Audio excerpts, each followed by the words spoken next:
আমরা দেখেছি ক্ষমতাসীন যারা রয়েছে তারা তাদের সন্তানদেরকে বিদেশে রেখে নিরাপদ ভবিষ্যৎ নিশ্চিত করে, আর মধ্যবিত্ত সন্তানরা যাদের বাবা মায়েরা কলকারখানায় কাজ করে, যাদের বাবারা রেমিটেন্স যোদ্ধা, যাদের বাবারা কষ্ট করে তাদের সন্তানদেরকে বিশ্ববিদ্যালয়ে পাঠায়, তাদের সন্তানদেরকে ক্ষমতালোভী রাজনীতিবিদরা তাদের সন্তানদেরকে ব্যবহার করে তাদের ক্যারিয়ারে ঝুঁকিতে ফেলে তাদের গদি বা পাটাতন শক্ত করার জন্য নিজের সন্তানের ভবিষ্যৎকে বিদেশে রেখে নিরাপদে রাখে, আর পরের সন্তানের ভবিষ্যৎকে নিয়ে ছিনিমিনি খেলে। মাননীয় স্পিকার, আমরা এই সংস্কৃতির পরিবর্তন চাই।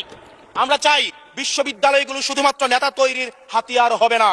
এই বিশ্ববিদ্যালয়গুলো গবেষণা, বিশ্ববিদ্যালয়গুলো পাঠ চর্চা, বিশ্ববিদ্যালয়গুলো সেখানে এক ধরনের মনস্তাত্ত্বিক সমৃদ্ধি, এবং সেখানে আমরা যেখানে গবেষণা হবে সেখানে আমরা বিশ্ববিদ্যালয়গুলো থেকে বুদ্ধিজীবী গবেষক আমরা বাংলাদেশকে এবং জাতিকে উপহার দিতে পারবো। কিন্তু অত্যন্ত দুঃখজনক বিষয়, আজকে বিশ্ববিদ্যালয়গুলো শুধুমাত্র নেতা উৎপাদন করার এক ধরনের বিশেষ সার্কেলে পরিণত হয়েছে। মাননীয় স্পিকার।